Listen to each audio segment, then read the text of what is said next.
Moïse Katumbi bat campagne dans le Grand Bandundu. Le candidat numéro 3 en compagnie de ses alliés s'appuie sur un bilan qu'il estime négatif du président sortant Félix Tshisekedi. Il promet des meilleures conditions sociales pour cette région où son probable prédécesseur n'a pas pu se rendre en 5 ans. Félix Tshisekedi, lui, règne en maître dans ce qui est supposé être le bastion électoral de Moïse Katumbi.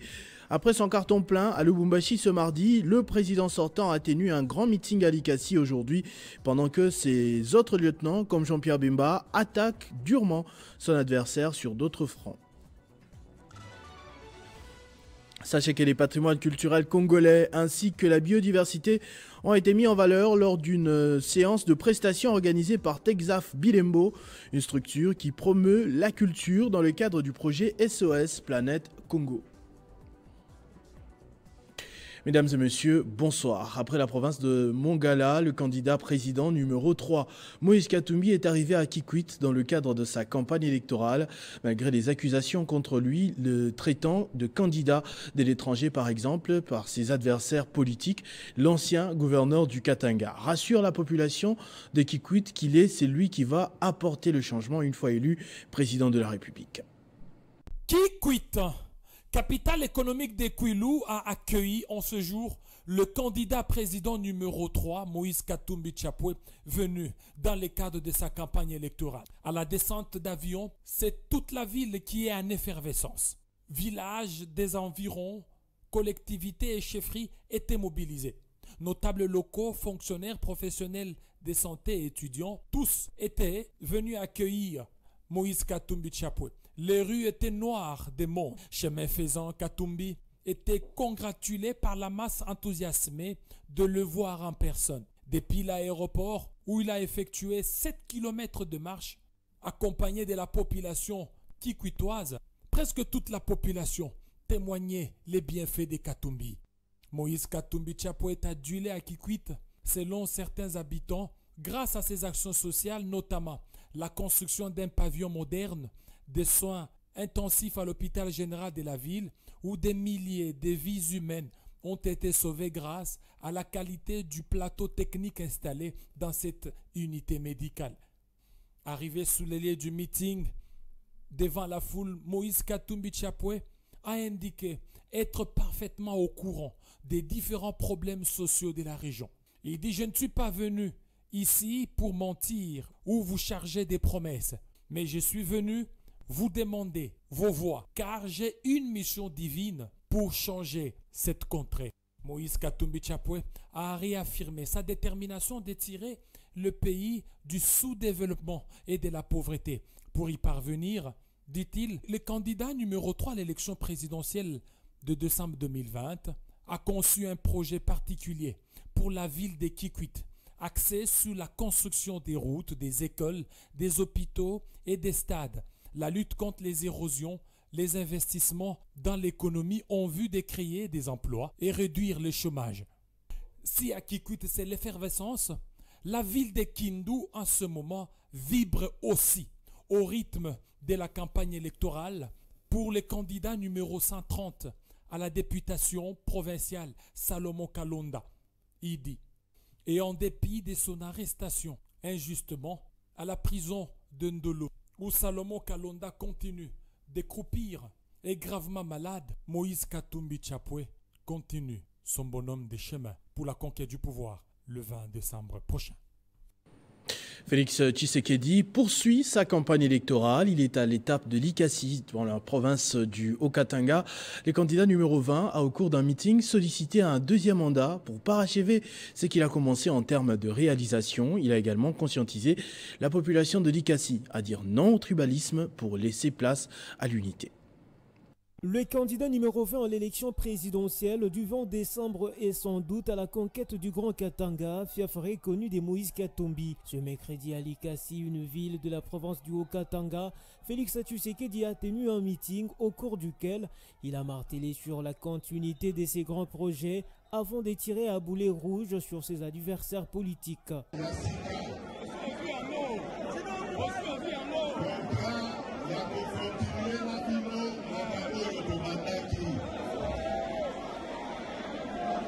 Nous avons commencé la grande l'aventure de redonner à notre pays, la République démocratique du Congo, une fierté et une dignité.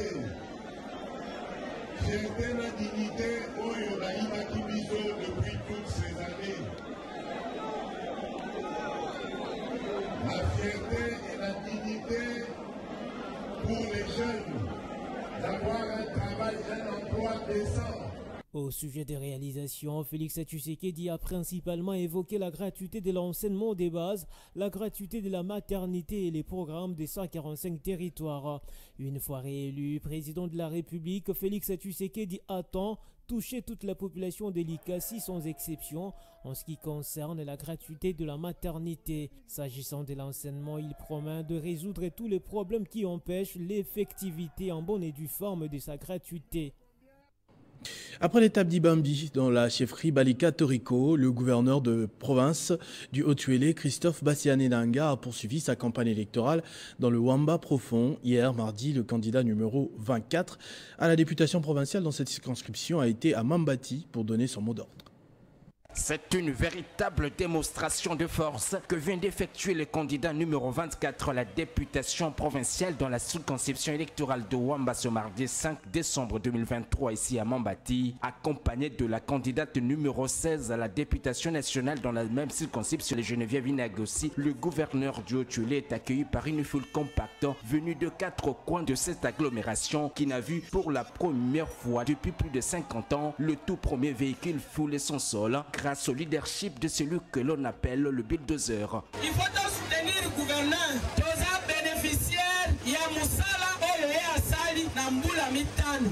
Affectueusement surnommé maître de l'école, Christophe Bassiané-Nanga rappelle ce qu'il a toujours répété à ses concitoyens. Alors, ticket gagnant, mot d'ordre Zari que le 20 décembre, on peut voter numéro 20, numéro 16, on peut soutenir numéro 24. Bien avant d'arriver à Mambati, le candidat numéro 24 a été ovationné le long de son parcours sur toutes les agglomérations, notamment ici à Babondé dans la chefferie Balika Toriko, à Bolé-Bolé sur les hauteurs de la rivière Nepoko ou encore ici à Martété dans le secteur MMB. Après l'étape de Mambati, Christophe Bassiané-Nanga entend poursuivre sa campagne électorale sur d'autres coins et recoins de Sowamba natal afin de conscientiser le sien sur la nécessité d'opérer un vote utile afin de consolider les acquis obtenus ces 5 dernières années en vue de poursuivre l'élan de développement de Wamba sous son leadership guidé par le chef de l'État Félix-Antoine Tshisekedi, le candidat numéro 20 à la prochaine élection présidentielle.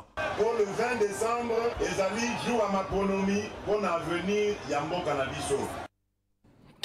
Le 59 national, José Mufula, a lancé sa campagne électorale législative dans la ville de Goma. Il a profité de l'occasion pour poser les actes de générosité en faveur des démunis et promet de les accompagner une fois élu comme il en a toujours eu l'habitude.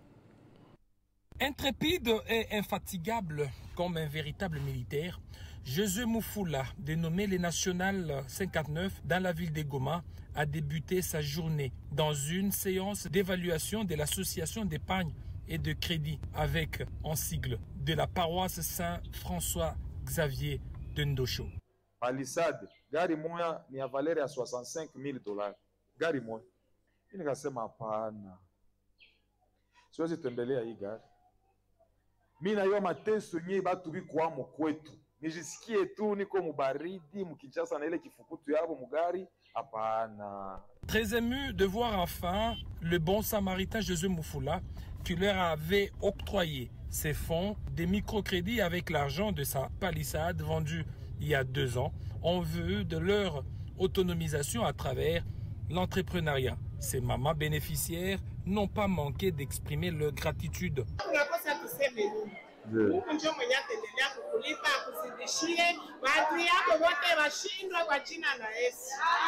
Dans les quartiers, office qu'il a vu naître et grandir, José Mufula, accompagné de ses amis d'enfance, s'est rendu au centre pour handicapés des Goma afin de s'enquérir des difficultés socio-professionnelles de cette structure de santé et de charité.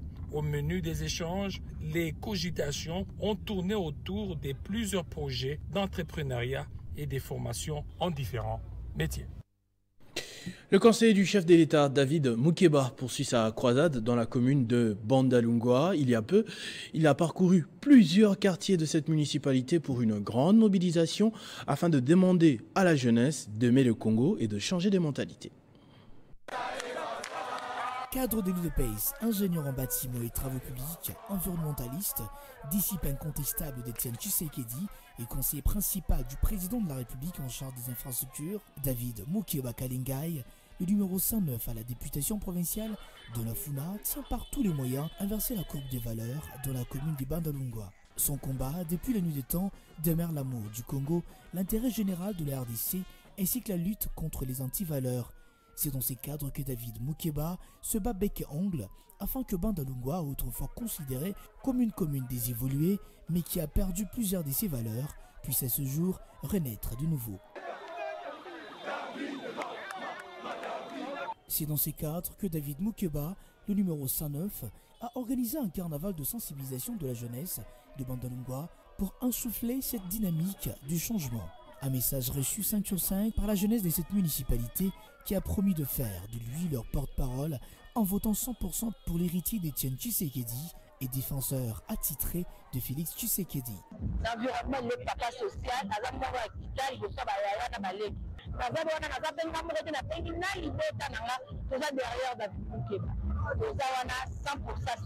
mais bien avant la croisade, David Moukeba a assisté à un culte organisé au sein de la paroisse kimbanguiste de Bandalungwa pour obtenir la bénédiction et la main de Dieu pour toute la suite de la campagne électorale. Et dans le Kwilu, le candidat à la députation nationale, Désiré Cachemire Kolongele, a sensibilisé la population de Bulungu, sa circonscription, pour un vote massif en faveur de Félix Tshisekedi. Et dans sa casquette de ministre du numérique, il a posé la première pierre pour la construction de la centrale photovoltaïque à Vanga. C'est un meeting populaire qui vient donner le ton de la campagne électorale dans la province du Kwilu. Nous sommes dans la circonscription de Bulungu et le candidat 326 à la députation nationale, Désiré Cachemire Kolongele, a réuni hommes, femmes, jeunes et vieux pour un discours rassembleur. Jamais une partie du Congo ne partira. Richesse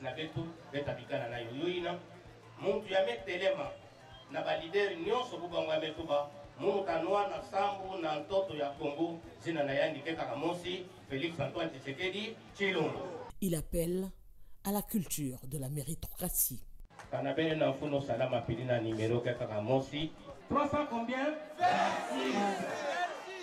Le ministre du numérique appelle également à un vote massif du candidat à la présidentielle, le numéro 20. Numéro Kekaka Mosi. Numéro quoi? Et la numéro 20 na kati ya bulletin de vote. Zabanengeke na voter sambo na unité à Congo. Durant son séjour, il a profité de l'occasion pour visiter l'usine Vanga qui s'est spécialisée dans la production de l'huile de palme, huile raffinée et huile brute, créée par un Congolais. C'est un investissement sérieux, un investissement inclusif. C'est-à-dire qu'il y a la possibilité d'absorber une main-d'œuvre diversifiée et qualifiée. Il a posé également la première pierre pour la construction de la centrale photovoltaïque, des projets soutenus par Félix Tshisekedi pour créer de l'emploi et faire développer ce milieu. Le candidat député national numéro 23 dans le territoire de Nyiragongo a échangé mardi dans le groupement de Munigi avec la crème intellectuelle composée des jeunes de cette entité administrative. Singoma Mwanza Amisi, président national du parti politique Debout la Patrie, a martelé sur l'éducation qui sera parmi son cheval des batailles à l'Assemblée nationale pour le compte du territoire de Nyiragongo. Ces jeunes du territoire de Nyiragongo ont répondu présent à cet appel pathétique de Mwanza Singoma Amisi, député national élu de ce territoire, dans une séance d'échange cadra avec le patriotisme. Cette conférence débat a été organisée par le parti politique Debout la Patrie, qui a comme autorité morale Singoma Mwanza.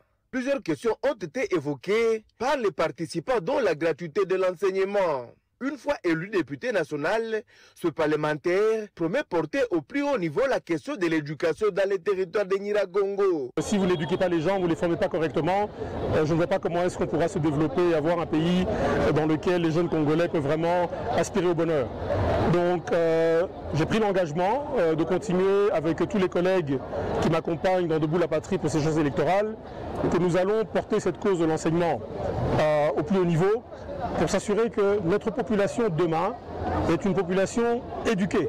Des hauts cadres du parti Debout la Patrie ont pris part à cette conférence. Parmi eux, Josué Moufoula, aussi député national. Il pense que la question de l'éducation doit occuper la grande partie d'une vision politique. Je crois que la question de l'éducation, les jeunes intellectuels doivent occuper la place majeure dans toute démarche, dans toute vision de tout parti politique. Notons que Singoma Mwanza est candidat député national numéro 23 en territoire de Nyiragongo. Il a appelé sa circonscription à un soutien total pour sa candidature et à celle du président de la République Félix Antoine Tshisekedi.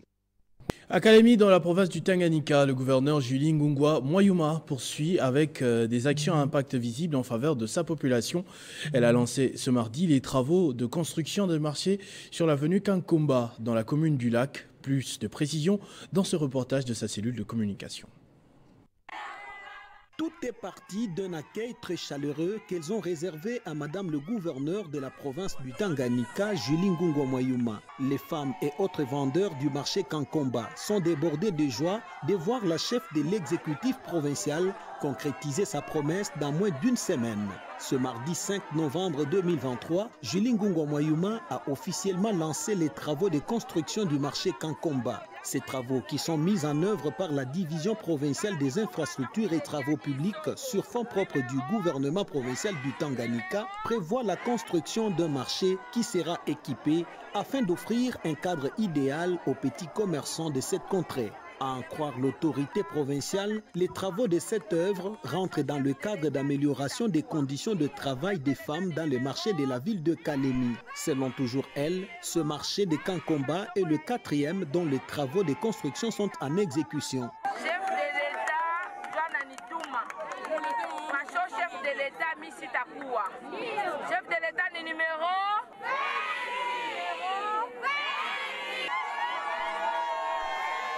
Longtemps dépourvue d'un cadre idéal pour exercer leur petit commerce, la population de Kankomba a de vive voix exprimé ses sentiments de reconnaissance à l'endroit de l'autorité. Toujours à Kankomba, le gouverneur Julie a également rencontré les jeunes qui lui ont promis leur soutien indéfectible pour des œuvres de développement qu'elle ne cesse de poser. En peu de temps seulement, soit 1 an et quelques mois à la tête de la province, Julie Ngungwa Mwayuma a marqué des empreintes de développement dans plusieurs secteurs, suivant les traces de l'artisan du principe de gouvernance axé sur l'intérêt communautaire, le peuple d'abord, Félix Antoine Tshisekedi Tshilombo, président de la République.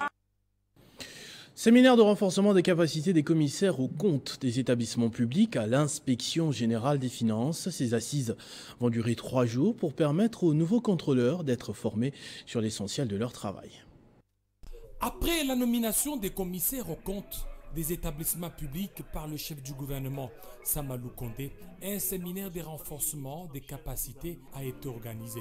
Quant à ceux, la nomination des commissaires aux comptes dans les établissements publics marque la détermination de son Excellence Monsieur le Président de la République, chef de l'État, ainsi que du gouvernement de la République, de mettre de l'ordre dans la gestion de ces entités publiques.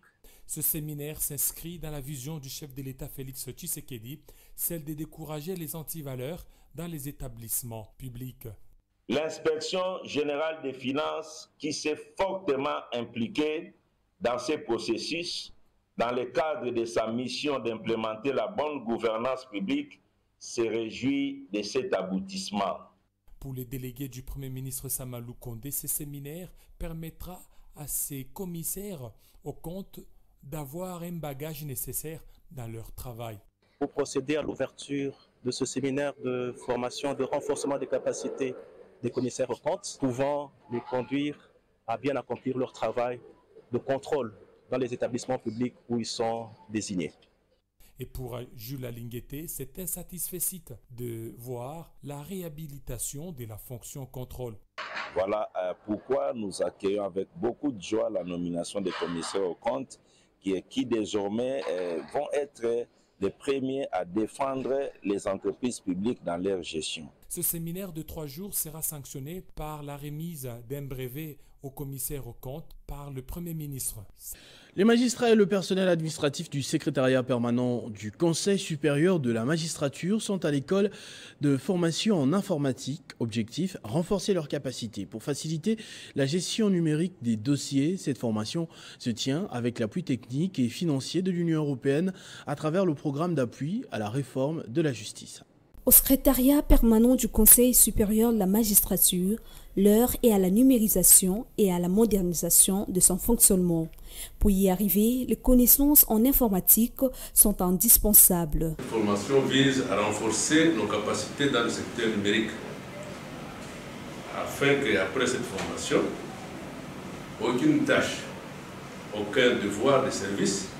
À travers cette formation, le PARJ2, financé par l'Union européenne, répond à un besoin prioritaire exprimé par le secrétaire permanent du CSM pour rendre le personnel plus performant. Pourquoi cette formation est organisée? Pour permettre que ces agents administratifs et les personnels administratifs, les magistrats, puissent avoir un niveau élevé afin de s'acquitter de sa mission. Durant 2 mois, les participants à ces assises seront outillés sur le Word, Excel et PowerPoint, une formation qui tombe à point nommé pour le bénéficiaire. William Kabeya et Rachel Limbombe, respectivement directeurs et agents au secrétariat permanent du CSM, se disent satisfaits. Avec tous mes agents pour être plus performants et rendre un bon service au service du secrétariat permanent, au secrétaire permanent et surtout au président du CSM qui a ordonné et permis à ce que la formation puisse avoir lieu.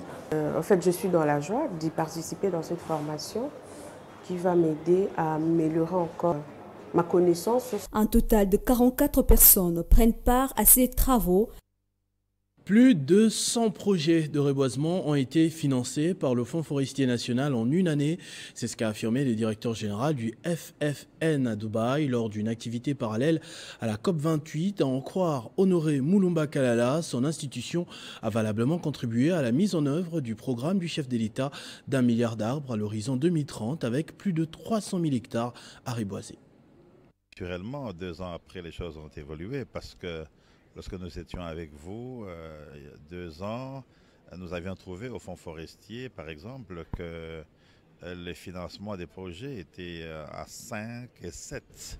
Et quand je vous ai rencontré, on a approché une quinzaine. Mais je peux vous surprendre aujourd'hui pour vous dire que depuis 2 mois, nous sommes à 105 projets, du jamais fait au FFN. Quelqu'un qui arrive, après 3 ans, il passe de 5, 7 à 105 projets, ce qui a aussi contribué, s'il faut être humble aussi, n'est-ce pas, au résultat, si vous voulez, du programme d'1 milliard d'arbres. Nous avons réussi à rencontrer des Sud-Africains, des Américains qui sont venus pour les projets. On a signé quelques MOU par le ministre d'État en charge de l'environnement et développement durable. Et je crois qu'après les élections l'année prochaine, nous pouvons entrer, n'est-ce pas, en exécution. Parce qu'en fait, nous avons besoin d'argent pour réaliser les projets.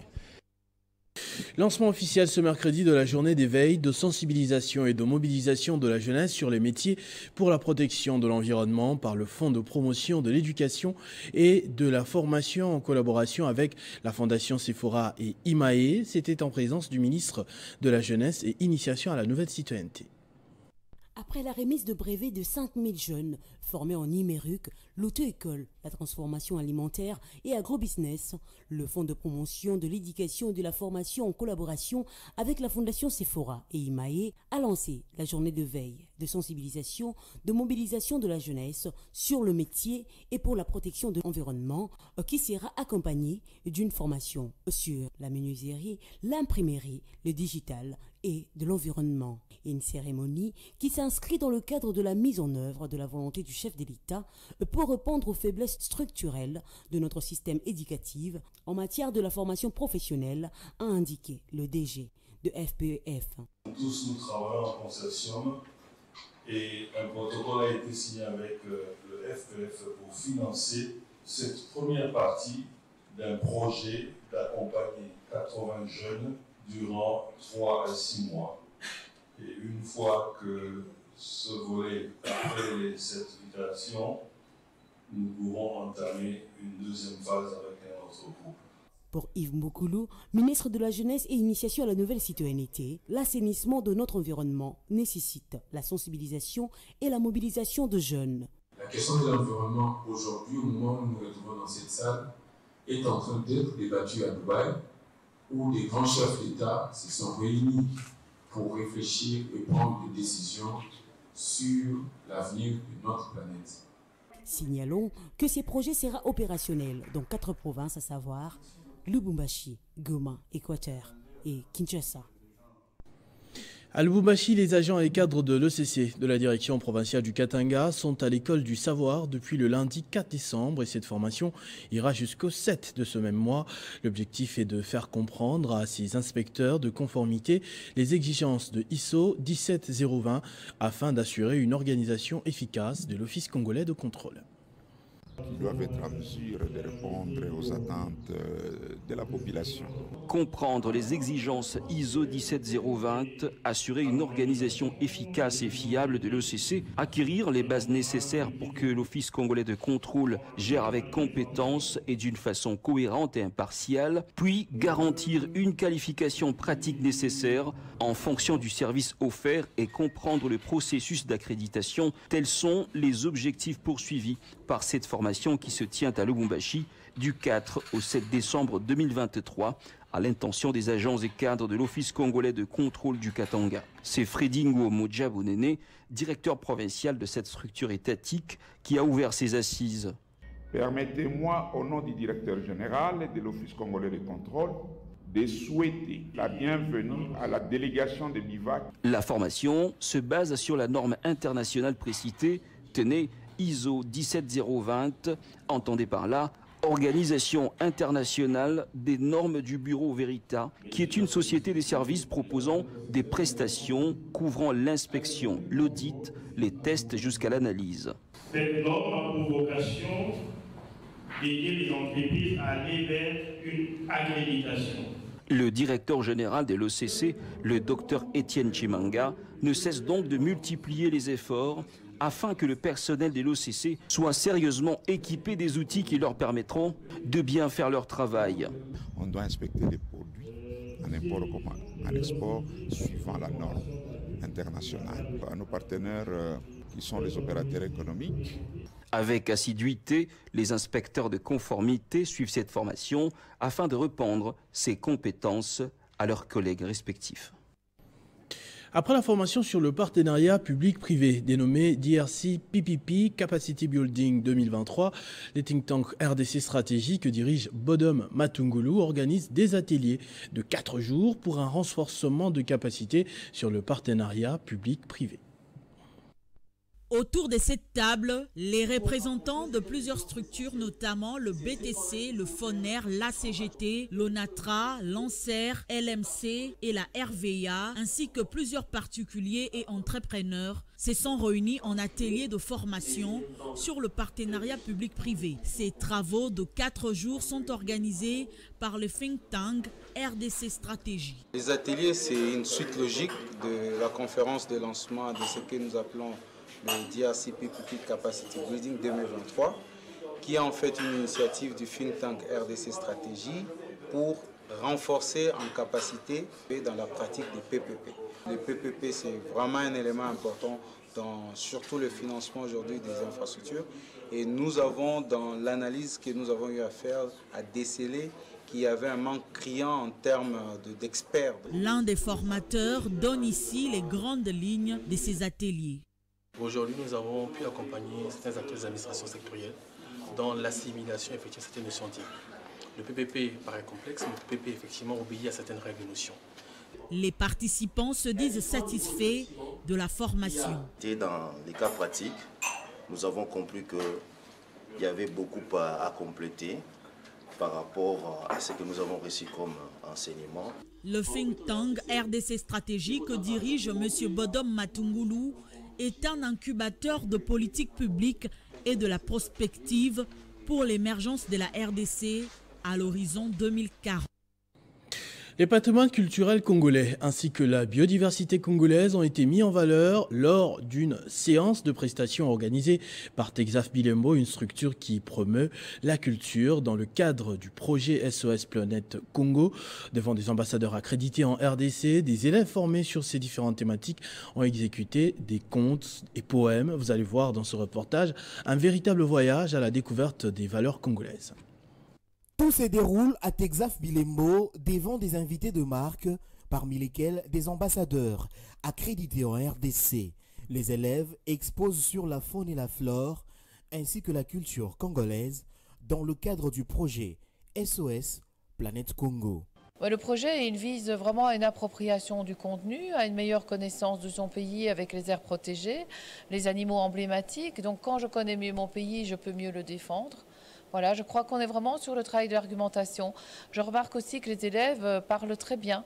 Ils ont vraiment envie de défendre. Et le fait aujourd'hui, vous voyez, de se retrouver face à des adultes et que ce sont les élèves qui eux-mêmes vont être les professeurs des adultes, c'est très important pour eux. Ça valorise l'enfance. C'est après 3 mois de formation au sein de Texaf Bilembo que ces élèves, issus de plusieurs écoles, ont fait la restitution des matières acquises, portant notamment sur la protection de l'environnement à l'ère du réchauffement climatique.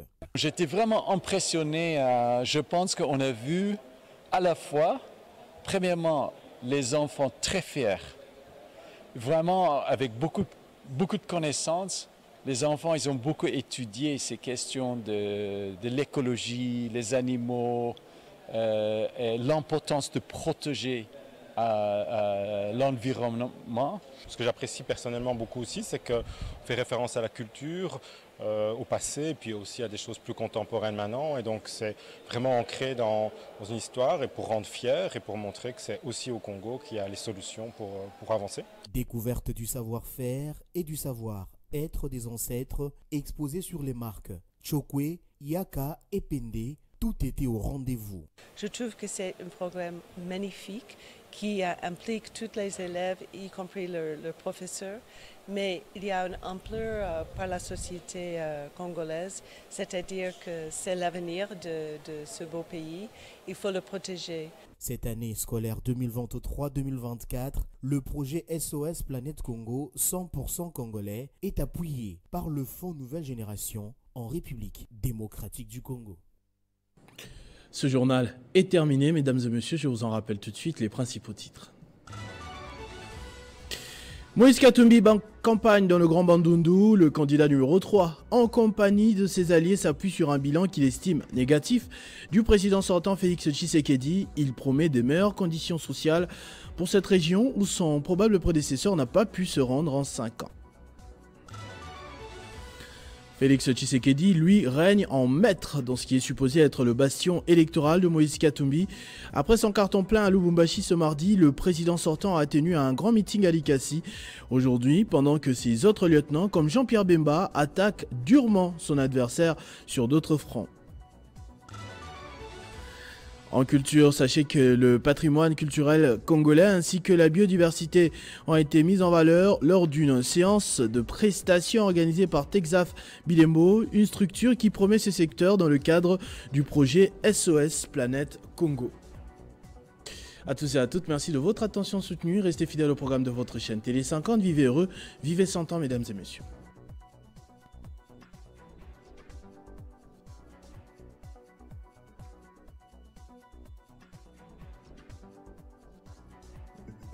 Retrouvez toute l'actualité en continu sur www.tele50.cd.